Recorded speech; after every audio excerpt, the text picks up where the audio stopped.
N-E-W, new. F-E-W, few. D-E-W, do. K-N-E-W, new. V-I-E-W, view.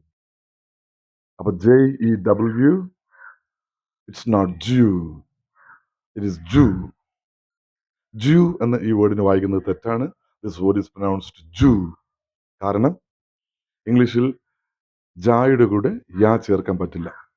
ബാക്കി എല്ലാ ശബ്ദങ്ങളുടെ കൂടെയും ചേർക്കാം. വായുടെ കൂടി, നായുടെ കൂടി, ഡായുടെ കൂടി, ഫായുടെ കൂടിയും ഒക്കെ ചേർക്കാൻ പറ്റും.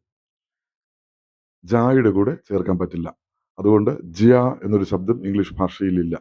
So this word is not pronounced ജൂ. ജൂ എന്ന് വായിക്കുന്നത് തെറ്റാണ്. ദിസ് വേർഡ് ഈസ് പ്രൊനൗൺസ്ഡ് ജൂ. ഇത് മാത്രമല്ല, ഇതിനൊരു ഫെമിനിൻ ജെൻഡർ ഉണ്ട്. യഹൂദ സ്ത്രീ എന്നർത്ഥം വരുന്ന Jewess. And it is not pronounced Jewess. This word is pronounced Jewess. Jewess. ഇതിന് ഒരു ആഡ്ജക്റ്റീവ് ഉണ്ട്. യഹൂദനായ, യഹൂദൻ്റേതായ എന്നൊക്കെ അർത്ഥം വരുന്ന ജൂയിഷ്, നോട്ട് ജൂയിഷ്. ജൂയിഷ് എന്ന് പറയുന്നത് തെറ്റാണ്. This word is also pronounced Jewish, as in the Jew and the Jewess were looking for a Jewish merchant. Keep watching.